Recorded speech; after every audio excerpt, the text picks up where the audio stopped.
তদন্তের নামে অযথা বসিয়ে রেখে হয়রানি করার অভিযোগ বিজেপি নেতা প্রিয়াঙ্কু পাণ্ডের। পিপিপি মডেলে আবাসন গড়া নিয়ে 2023 সালের 28শে নভেম্বর ভাটপাড়া পুরসভার চেয়ারপারসন বিজেপি নেতা প্রিয়াঙ্কু পাণ্ডের বিরুদ্ধে ভাটপাড়া থানায় মামলা দায়ের করেছিলেন। সেই মামলায় শনিবার ফের তাকে তলব করেছিল ব্যারাকপুর পুলিশ কমিশনারেটের গোয়েন্দা বিভাগ। এদিন বেলা 12:30টায় তিনি তদন্তকারীদের মুখোমুখি হয়েছিলেন। 5 ঘন্টার অধিক সময় ধরে জিজ্ঞাসাবাদ শেষে ডিডি অফিস থেকে বেরিয়ে একরাশ ক্ষোভ উগরে দিলেন বিজেপি নেতা প্রিয়াঙ্কু পাণ্ডে। শুধু নয়, পুলিশের শুধু নাটক, 1 ঘন্টাও ঠিক করে কথা বলিনি, তারপরে শুধু বসিয়ে রেখেছে।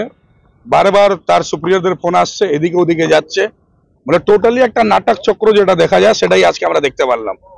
বারবার বলছি কি ইচ্ছা আছে বলুন, যদি আপনি চাইছেন এখানে বসে যাই তাহলে একটা ঘর দিয়ে দিন, এখানে শুয়ে পড়ি, তাও করছে না, শুধু বসিয়ে রেখেছে। কোনো কথা নেই, কিছু বলার নেই, শুধু নাটক। কি কি জিজ্ঞেস করলো? মেন কথাটা যেটা বলছি সে তো লিখছেই না। আমি বললাম 2023 সালে সোমনাথ শ্যাম 50 লাখ টাকা চেয়েছিল, 50 লাখ টাকা দিয়ে দাও, তুমি এটা রেখে নাও, সেটা নোট করছে না। বারবার ঘুরিয়ে ফিরিয়ে এদিকে ওদিকে করছে, যেটা না শোনার সেটা শুনছে। 12:30টার সময় ইন করেছি, এখন 5:45 হয়ে গেছে, আপনি দেখে নিন। 5 ঘন্টা প্লাস জিজ্ঞাসাবাদ, 1 ঘন্টাও হয়নি, শুধু হ্যারাস করার জন্য বসিয়ে রেখেছিল। পুরোপুরি নাটক। ভারতীয় জনতা পার্টি করলে এটাই হবে। বারবার বলছে অর্জুন সিংজির সঙ্গে আছেন, তো একটু তো হবেই প্রেসার। ঘুরিয়ে ফিরিয়ে বলছে, ডাইরেক্ট বলতে চাইছে না, যেহেতু তার সুপ্রিয়র যেটা বলছে সেটা শুনছে। পুরোপুরি পলিটিক্যাল ষড়যন্ত্র। তার কি আছে? যদি জিজ্ঞাসাবাদ করার থাকে তাহলে কোশ্চেন করবে তো। 1 ঘন্টা পর কোনো কোশ্চেনই নেই। এসিপি সাহেব ছিলেন লিগ্যাল, উনি 1 ঘন্টা পরেই বেরিয়ে গেছেন, তারপরে চুপচাপ বসে আছেন।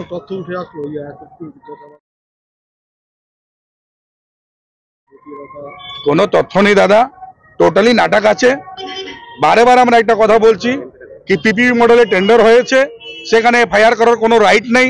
যদি কোনো অভিযোগ থাকে সে আমার সঙ্গে কথা বলতে পারতো, সিভিল কোর্টে যেত, সেটাও করেনি। শুধু এটা পুরো নাটক চক্র যে কিভাবে ভাসানো যায়। বলছে পৌরসভা পাঠালে রাখা আছে, আপনি নিজে দেখেছেন, আমি তো ইউজ করছি না, ইয়া কাউকে বিক্রি করিনি আমি। তারপরে কিসের জন্য কেস? এটা টোটালি নাটক, আর কিছুই নেই। সে তো বলবেই, আমাকে বলছে কি আমি যে কোশ্চেন গুলো বলেছিলাম সেটা আপনি আমাকে ফুলফিল করতে পারেননি অ্যান্সার। আপনি যদি স্যাটিসফাই না, আপনার ব্যাপার। 1 ঘন্টার মধ্যেই তো শেষ হয়ে গেল। ওরা ভাবছে রেকর্ডিং করে রাখবো, পরে হাইকোর্টে শোনাবো। আমি তার মধ্যেই বলছি কি 1 ঘন্টায় তো আপনারা কোশ্চেন করেছেন, তারপরে তো বসিয়ে রেখেছেন।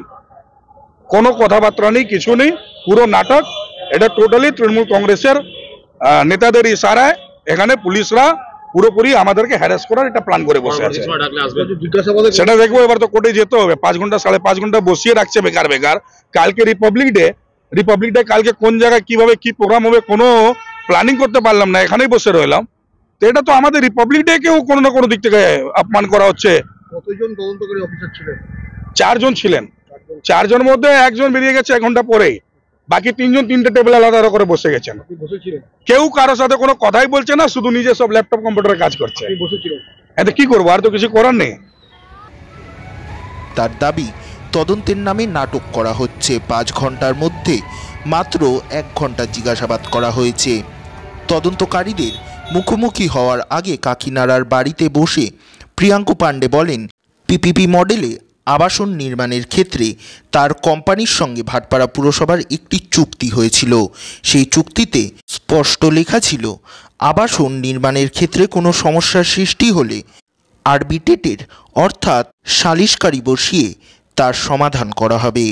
অথচ এই ক্ষেত্রে আরবিট্রেটর বসিয়ে সমস্যা মিটমাট না করে পুরসভা তার বিরুদ্ধে মামলা দায়ের করেছে। এক্ষেত্রে পুরসভার এফআইআর করার কোনো অধিকার নেই। ব্যুরো রিপোর্ট, কলমের দুনিয়া।